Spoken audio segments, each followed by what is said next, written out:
Okay, I want to start today with a question that uh, sounds like a trap, but I promise it isn't. How old do you really feel? Is this the part where I'm supposed to lie and say 25? Right. We all want to say 25, but I mean, physically, Yeah. when you wake up, do your joints?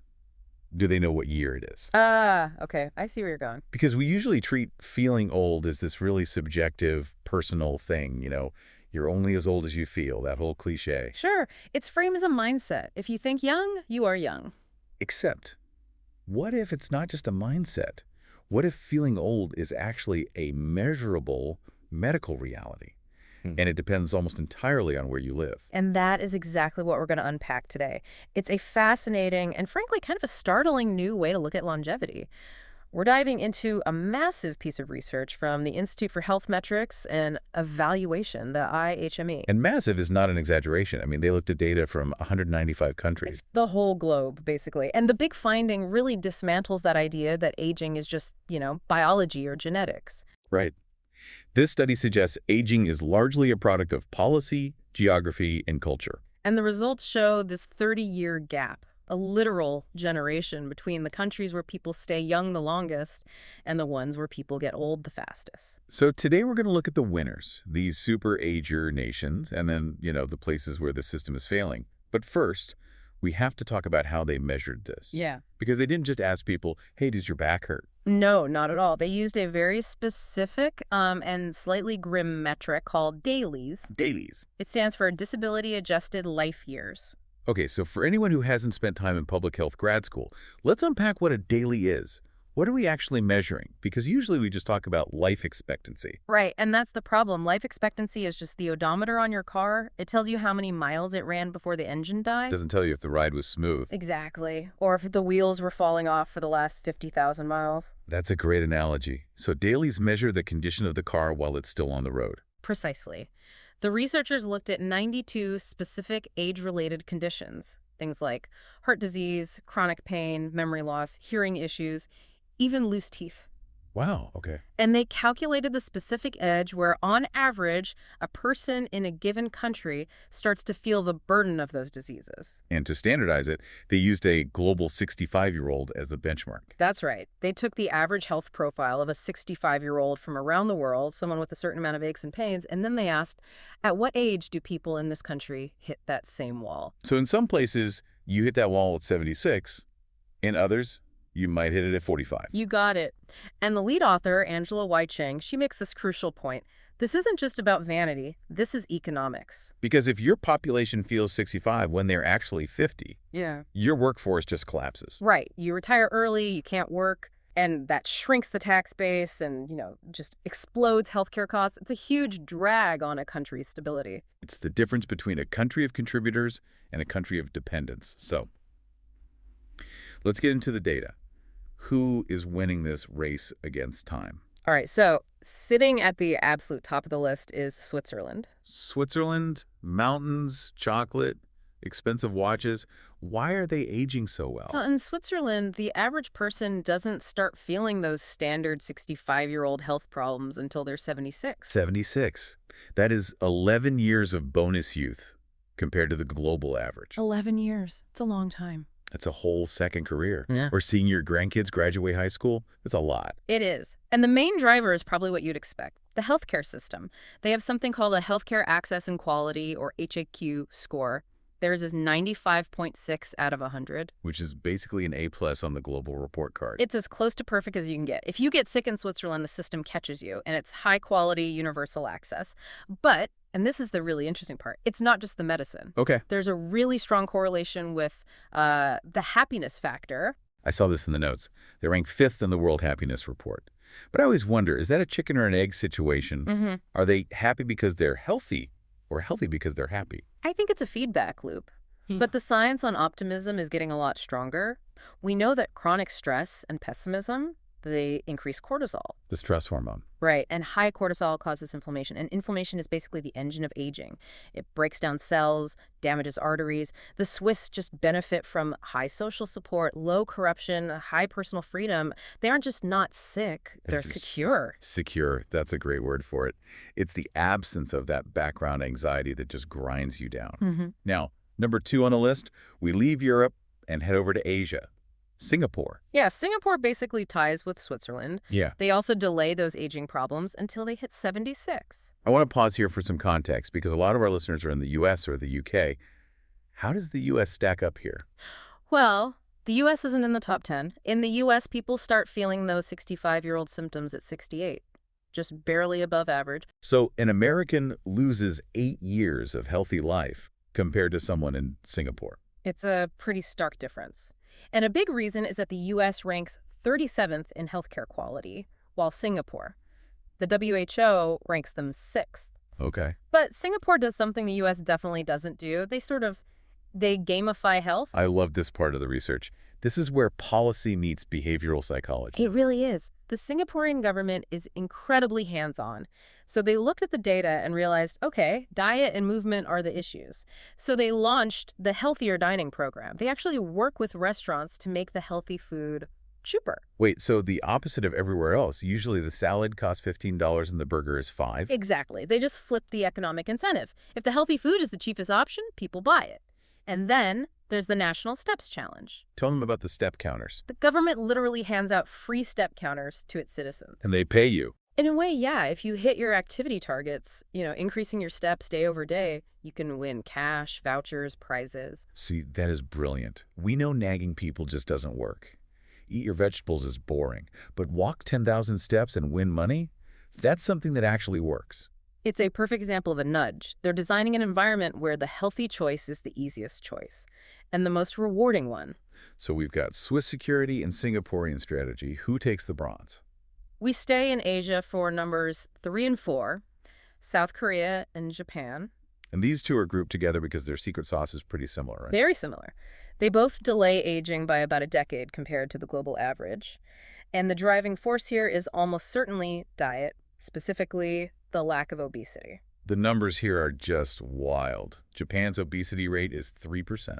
3%. South Korea is around 5%. You compare that to the global average, which is almost 20%. Or the U.S., which is hovering near 40%. That is just a massive physiological difference. If you aren't carrying that extra weight, you're putting so much less strain on your heart, your joints, your whole system. It preserves the body. And it's not just about calories, it's the type of food.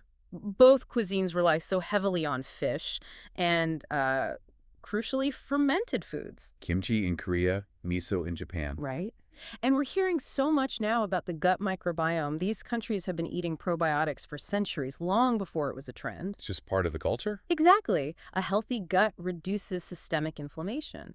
And we have to mention the blue zone connection. Okinawa, Japan is one of those famous blue zones places with the highest concentration of people living to 100. That's Dan Buettner's work. Yes.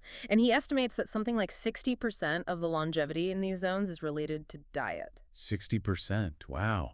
That is a number that makes you want to put down the processed food. It definitely makes you rethink the grocery list. But speaking of diet, number 5 on our list is a total paradox. Italy. Ah, yes. The Italian paradox. Because when I think Italy, I think olive oil and tomatoes, sure. But I also think of cigarettes. You are not wrong. Italians have let's say, a cultural fondness for smoking that usually correlates with terrible health outcomes. Right. And yet, yeah, they are super agers. They delay illness about as long as the Japanese. They do. So how are they cheating the system? Is the olive oil just that good? Well, the Mediterranean diet definitely helps. It's kind of the gold standard for heart health. But the researchers think the secret ingredient might actually be time. Time. The speed at which they live. Italy is the birthplace of the slow food movement. It's the complete antithesis of fast food culture, where you're eating in your car. Or the sad desk salad. The sad desk salad is the enemy of longevity. I'm so guilty of that. Eating a sandwich with one hand while typing with the other. Right. And there's a quote in the source material from Marco Belasco, an Italian food expert. He says, eating fast is not at all part of our culture. Our meals are relaxed. So it's the cortisol thing again. It has to be. Think about the mechanism. Digestion uses the parasympathetic nervous system, that's rest and digest. But if you are stressed or rushing, you're in fight or flight mode. So your body isn't actually processing the nutrients correctly because it thinks it's running from a bear. That's the theory. If you spend 2 hours at lunch socializing, laughing, you are lowering your stress hormones. And that recovery time seems to buffer the negative effects of other things like smoking. That is fascinating. So the Swiss have security, the Singaporeans have incentives, the Japanese and Koreans have clean fuel, and the Italians have relaxation. Different paths to the same destination, but now we have to look at the other side of the map. Because this study wasn't just a highlight reel, it exposed a really devastating gap in global equity. Yeah, we need to talk about the bottom five. Mm. Because if the top countries are superagers, these populations are essentially aging in fast forward. It's tragic. The country ranking last number 195 out of 195 is Papua New Guinea. And the stats here are just, Yeah. they're hard to wrap your head around. They are. In Papua New Guinea, people start feeling those 65-year-old health problems in their late 40s. Late 40s, that's a 30-year difference from Switzerland. 30 years of healthy life, gone.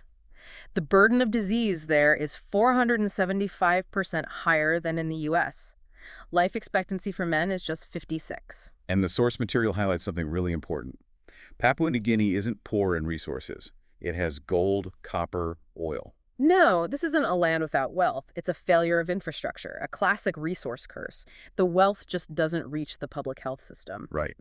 There's a quote from a Dr. Anup Gurum at the WHO that just stuck with me. He described the health system there as a paper castle where everything is on fire. That is a vivid and terrifying image. It means the basics aren't there. Malnutrition is the #1 driver of death. Preventable diseases like polio and tuberculosis, things the Swiss haven't worried about in decades, are soaring. It makes you realize how fragile health really is. Yeah. We think of it as so personal, but if the garbage isn't picked up or the water isn't clean, your personal choices don't matter nearly as much. You can't out-diet a collapsed healthcare system. And looking at the rest of the bottom five, the Marshall Islands, Vanuatu, the Solomon Islands, there's a pretty clear geographic trend here. Yeah, these are Pacific Island nations. Geography plays a huge role. Isolation makes healthcare delivery so expensive and difficult. Sure. But there's also the issue of, imported diets replacing traditional ones, which has led to these incredibly high rates of diabetes. And then there's Afghanistan, Mm-hmm. also in the bottom five, but for a very different reason. Right. Afghanistan is the only non-island nation in that bottom group. And the data here is just sobering. The leading driver of disability isn't heart disease or cancer, it's conflict and terror. Which brings us back to that idea of stress in the body, but on just a much more extreme scale. It's the ultimate stressor. Living in a war zone keeps the body in a permanent state of hyperarousal. It just wears down the organs, the immune system, the mind. War ages a population just as effectively as a bad diet. Plus, the educational infrastructure is gone. The average years of schooling there is just 2.7 years. And you can't build a public health system if you can't train doctors and nurses. It's a cycle of poverty and poor health that is incredibly hard to break. So when we look at this study as a whole, what we're really seeing is it's a map of privilege. It really challenges that individualistic view of health, doesn't it? We tend to think, if I just do enough yoga and eat enough kale, I'll live forever. And those things help. I am not telling anyone to stop eating kale. Please don't stop. But this data shows your environment does the heavy lifting. Swimming upstream is exhausting. If you live in Singapore, the government is handing you a step counter and subsidizing your salad. You're swimming with the current. Versus somewhere like Papua New Guinea, where you're just fighting for basic nutrition, or even the U.S., where the healthcare system is so reactive instead of proactive. Right. It prompts a really interesting question for all of us. I mean, we can't all move to Switzerland tomorrow, but can we replicate some of those super ager traits in our own, micro environments? Create your own little blue zone. Exactly. Can you build a social circle that lowers your stress, like the Italians do? We know loneliness is as dangerous as smoking. So socializing is actually a health intervention. Can you curate your pantry like the Japanese? Stock up on the kimchi and the fish. Can you, bribe yourself to walk more, like the Singaporean government does? Whatever works. If I have to pay myself $5 to go for a run, maybe that's what I should do. It's about hacking your own environment so that the healthy choice becomes the default choice. So here is the thought I want to leave everyone with today. We saw how powerful that Italian lunch effect is, just taking time to slow down.